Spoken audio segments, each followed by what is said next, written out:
రామ చక్కని సీతకి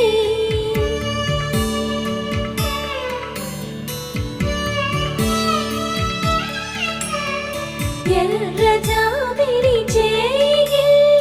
రాముడేడని అడుగుతుంటే